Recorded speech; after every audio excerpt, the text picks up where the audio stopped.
तो वहीं आज से संसद के मानसून सत्र का आगाज हो चुका है और सत्र को लेकर हमारे संवाददाता स्पर्श शर्मा ने सांसद सुनीता दुग्गल से खास बातचीत की।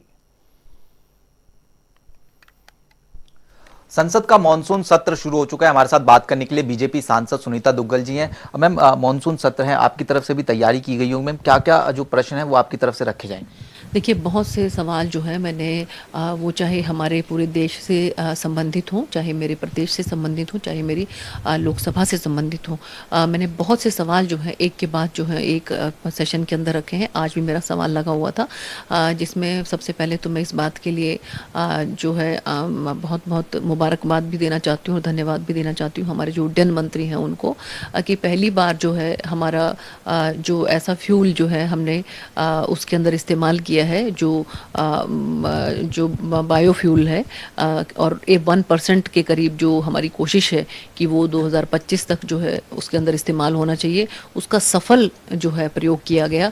पुणे से लेकर दिल्ली तक जो उड़ान भरी गई उसके अंदर जो है 1% हमारा बायोफ्यूल जो है उसके अंदर डाला गया और वो बड़ी सक्सेसफुल हमारी उड़ान रही।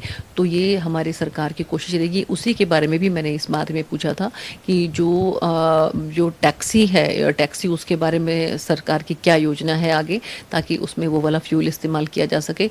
और 17 करोड़ लीटर के करीब जो है ये 1% के हिसाब से अगर हम देखें जो टोटल फ्यूल का है, तो वो हमारा बायोमास के हिसाब से अगर उसमें इस्तेमाल होगा तो उसमें सरकार की क्या क्या योजना है। और इस सब के बारे में मैंने जो है आज के सवाल में जानकारी हासिल करने की कोशिश की थी। और रोज़ के हिसाब से जो है मैंने कोशिश की है कि मेरे सवाल उसके अंदर आएँ और आने वाले समय में भी मेरे इलाके के बारे में भी और प्रदेश और देश के बारे में भी मैंने बहुत से जो जनहित के मुद्दे हैं उन पर अपने सवाल जो है रखे।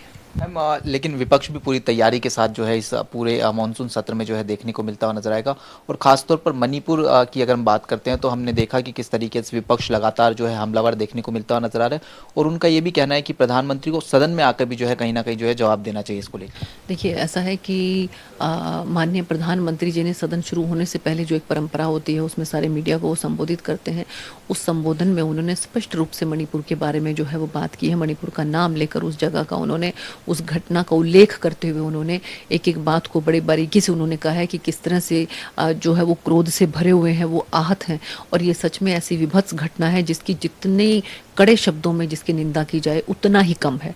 और मुझे लगता है कि इसमें जो अपराधी हैं उनको फांसी की सज़ा होनी चाहिए। उनको ऐसे ऐसे कैटेगरी में उनको रखना चाहिए कि सभी हिल जाएं। जो भी ऐसा अपराध करने के लिए कोई मन में सोचे भी तो कम से कम 10 बार इस बात को वो सोचें कि उनका अंजाम इस तरह का होगा, तो उनका बहुत कड़े से कड़ी उनको सज़ा मिलनी चाहिए। और माननीय प्रधानमंत्री जी ने यह स्पष्ट किया है कि महिलाएं जो हैं उनके सम्मान को कहीं पर भी ठेस पहुंचती है, चाहे वो मणिपुर है, चाहे वो छत्तीसगढ़ है, चाहे वो राजस्थान है।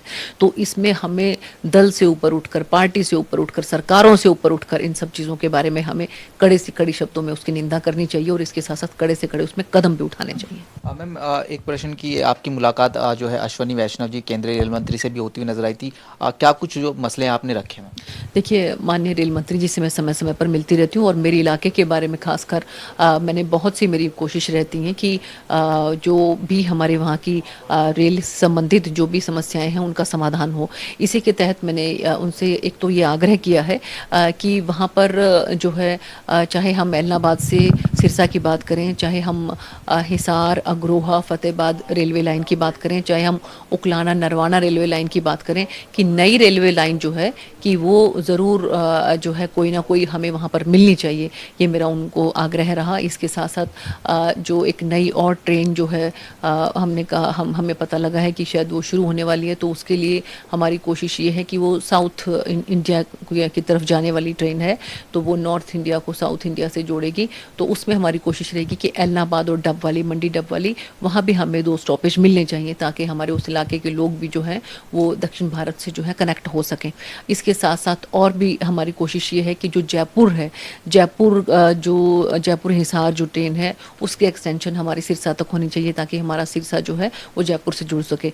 और भी बहुत सी ऐसी ऐसी जो हमारी जब भी मुझे हमारे इलाके के लोगों ने जिस भी मांग के लिए कहा है, डींग में स्टॉपेज के लिए बात करें हम, तो वो जब उन्होंने मुझे कहा है तो मैंने वो बात माननीय रेल मंत्री जी के आगे रखी है। और जैसे कि अमृत अगर आप स्टेशन की बात करें तो उसमें हमारे फतेहाबाद जिला छूट गया था, तो मैंने आदरणीय मंत्री जी से ये बात कही थी कि भट्टू को उसमें शामिल करें। तो मुझे बड़ी खुशी है ये बताते हुए कि भट्टू को अब उसमें शामिल कर लिया गया है। और मेरे इलाके की मैं बात करूं तो मेरी लोकसभा के 4 स्टेशन जो हैं वो अमृत स्टेशन में आ रहे हैं, जिसमें कि सिरसा है, मंडी डबवाली है, नरवाना है और भट्टू है। तो जो भी मैं अपनी बात जो है माननीय मंत्री जी के सामने लेकर जाती हूँ तो वो फिजिबल अगर होती है, टेक्निकल अगर उसमें कोई दिक्कत नहीं होता, कोई दोष नहीं होता है तो वो उसको ज़रूर पूरा करते हैं। तो बीजेपी सांसद सुनीता दुग्गल जी थी जो तमाम मसलों को लेकर जनता टीवी से खास बातचीत कर रहे थे। कैमरामैन आकाश के साथ स्पर्श शर्मा, जनता टीवी, दिल्ली।